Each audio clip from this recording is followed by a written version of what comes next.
Do you think that you should be playing violent video games as a Christian? We'll explore that in today's video, so let's get into it. I want to start this video talking about this game right here. And what does Monopoly Deal have to do with violent video games? Well, let me explain. Now, a few months ago, my best friend basically came to visit with his wife, and he basically, as is our custom in the family, we are a family that generally likes to play Monopoly, just the normal Monopoly over recent years. So this particular scenario, my best friend came with his wife and they basically introduced us to Monopoly Deal. Now, I played a couple of games with my best friend and his wife, and we were ultimately playing, and it was fun, right? Then ultimately what happened at one point during the game, he was basically teaching me the rules as we basically went along, right? And I picked up a card in Monopoly Deal which basically talks about how you can actually steal someone else's property. I'm not gonna lie, the first couple of times I stole those people's properties and I didn't feel any way about it. But as time kind of went on, I'm just gonna be honest in my own personal conviction, and let me just be real with you, right? It got to a particular point in time where I just literally asked myself, and I was like, wait, hold on, Israel, you're actually stealing someone else's property and you're happy about it. So when they basically left, obviously enjoying the game, I was like, you know what, I want to buy this for myself. But the point is, a couple of days later, I was surfing on Amazon, right? And I was looking to basically pick it up and basically get it. And a thought basically came back into my mind, which had kind of surfaced earlier on in that particular day when I was actually playing. And really and truly, the thought that was really kind of like weighing on me and pressing on me and was kind of convicting me was the fact that one of the things that the game allows you to do is basically steal someone else's property in the game. And I kind of said to myself, you know what, it's really affected me to a certain degree. I don't want to basically practice that kind of behavior, even in a game setting. But more on that later on. Let's get into specific video games, and hopefully what I've talked about so far has set the scene in regards to what we're going to talk about in today's video. So this video comes about from a comment on one of my videos recently where the person was basically asking me, they enjoy playing violent video games with their family member, I believe it was a brother. It's a way for them to actually get close. Is it acceptable? So what about violent video games? Now, thinking about the example I've just given you about Monopoly Deal, I don't want you to make a mistake as a Christian of thinking that first and foremost, just because the game is violent, that automatically cancels out the game as a viable game to play. Why? Because I believe truly, if I'm going to be honest, that there is violence in the Bible, right? And just to say merely that violence is a bad thing, you would be condemning and writing off parts of the Bible. Now, in the Bible, we have what we deem as righteous violence, right? It may be a righteous war or someone's basically attacking, and it's ultimately a scenario of self-defense, which is typically what you see most of the time in regards to the violence in the Bible. But this is where what I spoke about in regards to Monopoly Deal previously comes in, because I start asking myself a question. Going back to this whole, look, you know what, I don't want to play this particular card, and just full disclosure, right? I still play Monopoly Deal, but I make a personal decision not to use the card in regards to stealing other people's property. That's my own personal conviction. You can do with that as you please, but I personally didn't want to do that. Now, the reason I brought this up is because the question I want to ask you now. So I asked myself this question as I was thinking about answering this question in today's video, and a couple of questions came up in my mind when I was thinking about it. One of the questions was, would you take part in a game where you get to forcefully assault a woman, or if you get to have sexual relations with someone from the opposite sex who was not your wife? The reason these two questions were significant, if you think about what I talked about with Monopoly Deal, was because if I was saying at the time, I don't want to steal someone's property, even in a game setting, I kind of tried to follow this further and think about what it would actually mean. And I started thinking about violent video games where there are excessive things, like potentially forcing a woman to have intercourse with you, which is something we would never do in real life. And even thinking about doing that kind of thing in a game is something that kind of had me scratching my head. Also, as a Christian, having and acting out in a game where you are basically having sexual intercourse with someone in the game who's not your wife, at a bare minimum, I would feel is a bit problematic. Why? Yes, it is a game. Yes, it's not real, it's make-believe. But those kind of practices are not things I want to practice even in a joke setting. Hopefully the example I gave you first about forcing a woman sexually without her permission is grounds enough for you to even just consider what I'm actually talking about. And I'm not saying this to basically just condemn these kind of scenarios. Now, I don't want you to just make a rash decision. I want you to be thinking about these things critically and biblically before just making a rash decision either way. Now, I want you to pay attention and understand this. Why? You may have thought these examples of forcing a woman or sleeping with someone who's not your wife in these particular games is an abstract example. And as an adult, I'm speaking, so bear that in mind. And as a child, I wouldn't obviously care about any of these scenarios. Let me even give an example, because one of the games I used to play when I was younger, in my teens and early teens as well, if not before that, was a game called Grand Theft Auto. Now, I'm not 100% sure if they still play this game today, but I'm sure that there are games obviously like this still out at the bare minimum. You could actually go and find someone, a female ultimately, on the corner of a street, and you could basically pay for her services, if you get what I mean.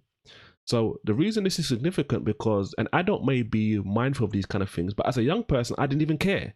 I just thought, you know what, this is just a game, etc. Right? This is just these kind of things that you can actually do. Now, the fact of the matter is, some truthful elements to this are, this is make-believe, it's not a real scenario.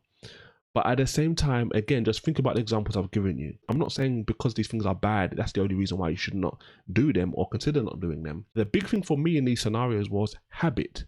I do not want to be practicing these kind of habits, even in a play-like imaginary example.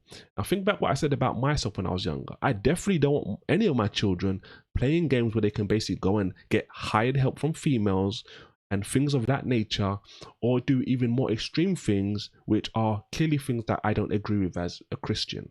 Now, obviously, I've just given you an example about a game that I used to play, Grand Theft Auto, and I want to qualify this as well, obviously, for those of you watching this, that intercourse throughout the Bible as a Christian is not highlighted as a bad thing.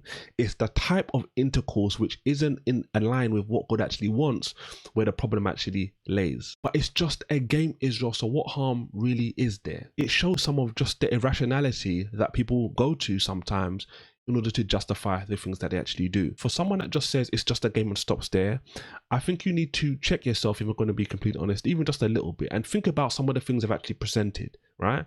The things I'm presenting are not far-fetched. They are things I think you should think about as a Christian especially, and not just throw them to the wayside. Now, it also shows the addictive nature of these kind of games. Speaking of irrationality, I'm not highlighting this or trying to say this to condemn you if you're watching this as a Christian, because the fact of the matter is I truly understand, right?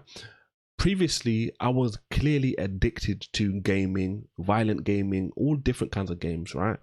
And the fact of the matter is, gaming is one of the things that I believe I truly mastered in my ascendancy as an adolescent.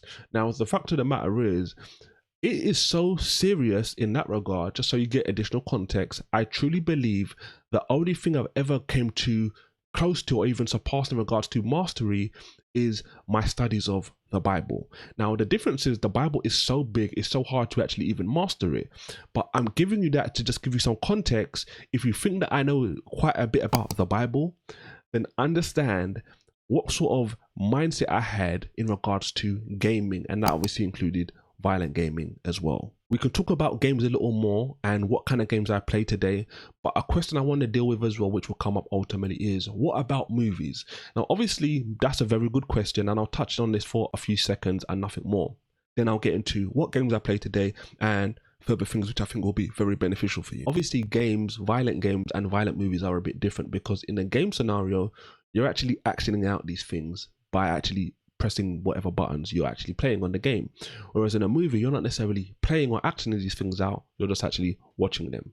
Now, I don't think that basically justifies watching all kinds of gross, gruesome and violent movies. I typically try to stay away from watching these kind of violent movies and all these different kind of things. I think games are more addictive in my opinion, and I'd be more mindful about staying away from particular kind of games or avoiding particular kind of games opposed to movies as a secondary. Games to me is a more significant thing. Maybe that might just be because I came out of a gaming addiction.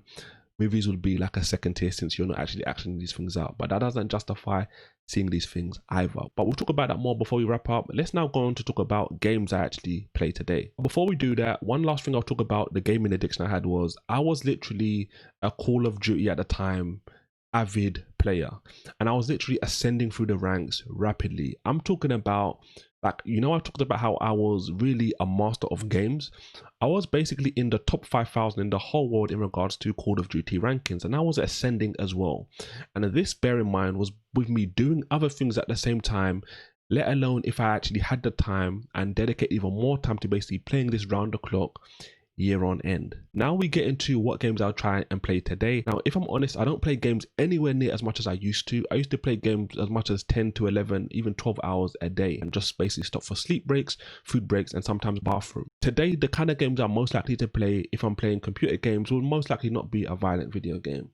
I will try and spend my time playing games that I think are very realistic and things that I'd actually try to do. So obviously growing up, I was really into sports, and a sports game, for example, would be a game I generally like to play frequently if I was going to play games, right? Now, the fact of the matter is, I have to be personally careful, because I know one of the things that I used to struggle with when I was a Christian playing games at the time, sports games that is, I used to start to get really excited and want to basically make the other person on the other end, when I used to play like online gaming, feel very sad and crushed and defeated and feel like a loser when I was actually playing the game. And that is where I believe gaming goes a bit too far in my mindset.